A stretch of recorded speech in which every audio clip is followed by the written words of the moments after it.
থাকার কথা ক্লাসরুমে অথচ থাকতে হচ্ছে কোর্টরুমে। 2016 সালে এসএসসির প্যানেল বাতিল হওয়ার পর কার্যত রাস্তায় এসে নামতে হচ্ছে সমস্ত চাকরিহারাদের। সুপ্রিম কোর্টের অন্তর্বর্তীকালীন নির্দেশে সাময়িক স্বস্তি পেলেও যতদিন না স্কুল সার্ভিস কমিশন যোগ্যদের তালিকা প্রমাণসহ প্রকাশ করবে ততদিন লড়াই চালিয়ে যেতে চান শিক্ষকরা। মঙ্গলবার শীর্ষ আদালতের রায়ে স্পষ্ট, 16 জুলাই পর্যন্ত চাকরি বহাল থাকবে 2016-তে এসএসসি চাকরি পাওয়া শিক্ষক ও শিক্ষাকর্মীদের।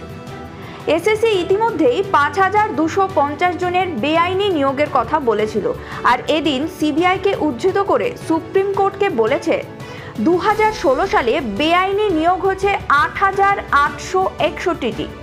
কি করে অযোগ্যদের সংখ্যা পাল্টে গেল তা নিয়ে প্রশ্নের মুখে এসএসসি চেয়ারম্যান সিদ্ধার্থ মজুমদার। এখনও তিনি কোনো মন্তব্য করেননি। 2016-তে বেআইনি নিয়োগ নিয়ে এসএসসির কাছে অযোগ্যদের তালিকা চেয়ে না পেয়ে সেবারের গোটা প্যানেলই বাতিল করে দিয়েছিল কলকাতা হাইকোর্ট। তার বিরুদ্ধেই সুপ্রিম কোর্টে গিয়েছেন এসএসসি, রাজ্য সরকার এবং চাকরিহারা শিক্ষকরা। এদিন সুপ্রিম কোর্ট জানিয়েছে 2016-তে চাকরি পাওয়া সবাইকে মুচলেখা দিয়ে বলতে হবে তাদের নিয়োগ অবৈধ প্রমাণিত হলে তারা টাকা ফেরত দেবেন।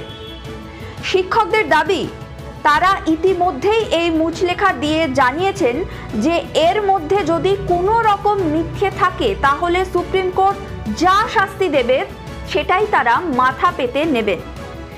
সিঞ্জিনী সরকারের রিপোর্ট, ক্যালকলিং টিভি, কলকাতা।